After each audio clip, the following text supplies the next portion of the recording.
Presidenta, señorías, arratsalde on guztioi. Buenas tardes. Decía la vicepresidenta en su intervención, o más que decía, nos apelaba a la necesidad de aplicar el sentido de Estado. Nos invocaba a todos a que utilizáramos el sentido de Estado. No se tome a mal que decline esa posibilidad. En contraposición o a modo de contraoferta, le ofreceremos sentido común con cierta perspectiva de clase sobre lo que creemos que es un problema acuciante para la gente. Decía José Luis San Pedro que hay dos clases de economistas, los que quieren hacer más ricos a los ricos y los que quieren hacer menos pobres a los pobres. Y parece que esa pulsión existe en cada decisión del Gobierno. Parece que ustedes han intentado dar con la piedra filosofal que les permita compensar estas dos visiones económicas, la de hacer más ricos a los ricos y menos pobres a los pobres. Y eso es lo que explica los tímidos pasos que vienen dando. Pero, en cualquier caso, y por desgracia, su misión de conciliar esas dos posibilidades, que los ricos sean más ricos y los pobres menos pobres, pues no ha surtido efecto. Y no es porque lo digamos nosotras y nosotros, es que se lo dicen los datos. Según datos del Instituto Nacional de Estadística, en el 2021 la población en riesgo de pobreza en el Estado español alcanza el 27,8% de la población. Para aterrizarlo en números más concretos, a 13.187.096 personas. Es decir, 1 de cada 4. Más, porque de los que hay aquí probablemente a ninguno nos alcanza esta posibilidad. Luego sube la tasa fuera.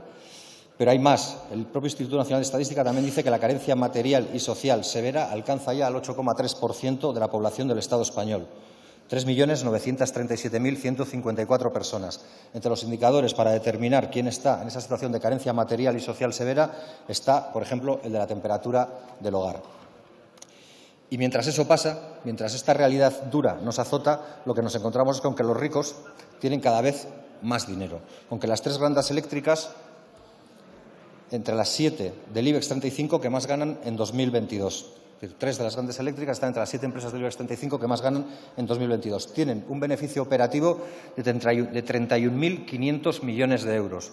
Los beneficios en el 2021 desgranados por empresa en el ámbito de la energía netos esta vez son bastante claros. Iberdrola, 3.885 millones de euros. Endesa, 1.902 millones de euros. Naturgy, 1.214 millones de euros. BP, 6.631 millones de euros. Repsol, 2.499 millones de euros. Cepsa, 661 millones de euros. En el primer trimestre, Repsol, el primer trimestre del 2022, ha ganado el doble que en el igual periodo del 2021. Todo esto bonificación mediante. Luego parece que tampoco esto ha servido para frenar los beneficios de las grandes empresas. ¿Cuál es la conclusión a la que llegamos? Pues que pese a los esfuerzos del Gobierno, los ricos cada vez son más ricos y los pobres cada vez, por desgracia, son más pobres. Y todo esto en un contexto de inflación severa. Ahora estamos ya en el 10,2%, como les han recordado, la mayor en 35 años. Y lo que parece que nos propone este Gobierno es un pacto de rentas, que, hablando claro y para que nos entienda todo el mundo, lo que plantea es una contención de los salarios para que estos no disparen la inflación. ¿Por qué no nos planteamos una contención de los beneficios de las grandes empresas, que estos se han disparado desde hace años, si no décadas, y en los últimos años de manera escandalosa? Porque todo parece indicar, además, que los carburantes van a seguir subiendo. No es descabellado pensar en los 3 euros litro para este verano. Probablemente lo que ahora es un chiste se convierta en una realidad. Aquel que dice, frente a un poste del precio de los carburantes, aquel que dice aquello de respeten a los ciclistas porque pronto serás uno de ellos. Y yo no voy a negar las capacidades de la excepción ibérica o las bondades de la excepción ibérica. Las tiene, pero son limitadas. En definitiva, es tapar el sol con un dedo, porque los oligopolios energéticos, tanto el de luz como el de combustibles, siguen ganando dinero. Y además, lo único que cambia es quién gana el dinero. Ahora parece que ganan más dinero a nuestra costa los más mejores amigos de España ahora, que son Marruecos y Estados Unidos. Porque la guerra nadie la desea, pero a algunos les está viniendo mejor que a otros. Y que Estados Unidos venda el gas al precio que lo vende, pues también es una realidad que hay que constatar, porque alguien en esta guerra probablemente está sacando algún tipo de beneficio. Por eso le exigimos otra vez, y no es la primera, y seguramente hasta yo ya me canso de repetirlo, que se haga mucho más. Porque la subida de precios y la carestía de la vida ha sido históricamente una de las principales causas de protesta y levantamiento popular. Se lo dije en una ocasión, se lo digo ahora. Yo confío en que quieran hacer esto para mejorar la vida de las clases populares, pero si ni siquiera existiera esa voluntad, háganlo por una cuestión de propia pervivencia del Gobierno, porque, como les digo, nada levanta más y agita a las masas que un encarecimiento de la vida de manera continua. Y se lo decimos con sinceridad, creemos que hay que hacer mucho más, porque cada vez que este Gobierno se ha planteado como medida, por ejemplo, bajar impuestos, ¿qué ha hecho el oligopolio eléctrico? Subir el precio del megavatio hora. ¿Qué ha sucedido? Pues que ha habido menos recaudación del Estado, pese a todo lo que dicen que ha recaudado el Estado desde los bancos de la derecha, que ha habido más beneficios para las empresas, y eso es constatable con los datos que ya he aportado, y que al final el consumidor sigue pagando y sigue ahogado en una economía de subsistencia. ¿Y qué se puede hacer? Pues varias cosas. Yo le voy a proponer tres. La primera es intervenir el mercado. Ya no lo decimos solo desde las bancadas de la izquierda o de la izquierda radical, sino que es que lo dice también Ursula von der Leyen, que no ha pisado nunca una bancada de la izquierda ni de la izquierda radical. Ella dice que el mercado no funciona y que hay que poner fin al sistema marginalista.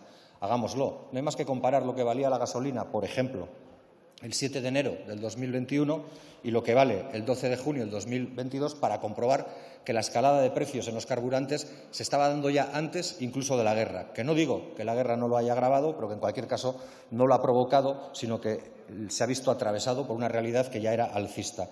El barril de Brent el pasado mes bajó de 123 euros a 109 en 15 días. La gasolina en esos 15 días subió. ¿Quién puede explicar eso? ¿No decían que el mercado se regulaba solo? Las empresas petrolíferas suben precios casi a la vez.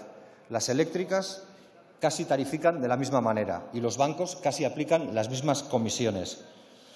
¿Podríamos hablar de cárteles? ¿Podríamos hablar de un mercado que se autorregula solo? ¿Podríamos hablar siquiera de un mercado libre cuando existen estas normas de confluencia para seguir exprimiendo a los y a las ciudadanas? Sinceramente, creemos que hablamos de lobbies expoliadores. Quizás tenía razón Rodrigo Rato, no sé si en esto tenía razón o solo en esto tenía razón cuando decía aquello de «es el mercado, amigo». Señorías, guarden silencio, la segunda por favor. posibilidad que se podrían plantear es la de recuperar o nacionalizar sectores estratégicos. Hugo Chávez lo decía hace tiempo con lo de expropiese, pero es que ahora Macron, que no creo que se haya hecho chavista, lo viene planteando. Pongan en un buscador Macron nacionalización y verán qué es lo que está planteando Macron para el Estado francés. Nacionalizar empresas. Y como hablaba usted de justicia social, permítame que haga un repaso del pasado reciente del Estado español para ver en qué sustentamos esa necesidad de la nacionalización. En 1985 en el Estado español había 130 empresas públicas. 130 empresas públicas. Hoy le quedan 16. En bolsa, en esas mismas fechas, en 1985, las empresas públicas pesaban en torno al 16,62% del valor bursátil. Ahora pesan menos del 0,30%. Entre esas empresas, para que nadie piense que hablamos de loterio, había empresas como Gas Natural, Repsol, Endesa o Red Eléctrico, que parece que algo podrían tener que ver en este tema que nos ocupa. Hoy, las empresas públicas españolas pesan el 1,9% del Producto Interior Bruto, el 1,9%. Alguien pensará que esto es lo normal en Europa y que, por tanto, no hay nada que objetar. Pero es que si uno mira Europa verá que las empresas públicas en Italia pesan el 12,4% de su PIB, que en Francia pesan el 12,1% de su PIB, que en Bélgica pesan el 28% de su PIB, que en Suecia pesan el 24,7% de su PIB y que incluso en el peor de los escenarios o en el peor de los datos de potencia pública en el PIB nos encontramos al Reino Unido, que consigue que pesen el 4,5%, es decir, casi 3 veces más que lo que pesan las del Estado español. Porque, en definitiva, la venta de estas empresas no fue solo un pingüe negocio para quien las compró a precio de saldo ni para quien encontró acomodo a través de una puerta giratoria saliendo de la política al Consejo de Administración. Es que también fue la posibilidad de cerrar la puerta al Estado para intervenir de una manera decidida en el mercado. Es esquilmar recursos públicos, vampirizar y hacer rehenes a los ciudadanos y ciudadanas y eliminar el poder público para intervenir en el mercado. Y esto se puede hacer, no es nada loco. 33 de las 51 grandes empresas del mundo, del sector eléctrico o energético, son de control estatal. Las hay en Francia, las hay en Estados Unidos, las hay en Holanda, en Suecia, en Australia, en Italia, Suiza o Japón. La propia OCDE dice que existe una evidencia de efectos positivos a la hora de abaratar precios. No lo digo yo, lo dice la OCDE. Pero hay otra tercera posibilidad, y quizás más al alcance de su mano, que es gravar fiscalmente y desde ya a las empresas energéticas. ¿Para qué esperar a 2023 cuando las empresas de energía, el IBEX 35, han multiplicado por 3 sus beneficios en 2021? Puede seguir la estela de Italia, con un 25% de impuesto a los beneficios caídos del cielo, la de Bélgica, que lo está planteando instalar, o la del Reino Unido, nuevamente, con un 25% de impuesto al beneficio de las empresas de petróleo y gas. Y lo tienen que hacer pese a los intentos de boicoteo que les hagan desde las grandes empresas. Seguramente Iberdrola, Endesa o EDP seguirán yendo a Bruselas a presionar. Es probable que hasta Garamendi tenga la intención de presionar, ya lo ha hecho. Hace unos días hablaba de la negativa solución que sería subir los impuestos a las eléctricas, malcitando, diría yo, a Bertolt Brecht, porque le atribuía una frase que es de Martin Niemöller, que es aquella que todos hemos oído alguna vez de primero vinieron por los comunistas y no hice nada, y como sigue. Yo les recomiendo que le respondan a Garamendi con otra cita, esta sí, cierta, de Bertolt Brecht, que dice: ¿por qué no queréis pagar? Leemos que os hacéis cada día más ricos. O gobiernan para la ciudadanía y se libran del chantaje de las empresas, o acabarán sucumbiendo al propio chantaje de las eléctricas. Decía una diputada del Partido Socialista en el punto anterior a este algo con lo que yo estoy de acuerdo, y decía que esa era la posición del PSOE, que el poder no está en las grandes corporaciones, está en el pueblo. Háganlo. Gracias, señor Matute.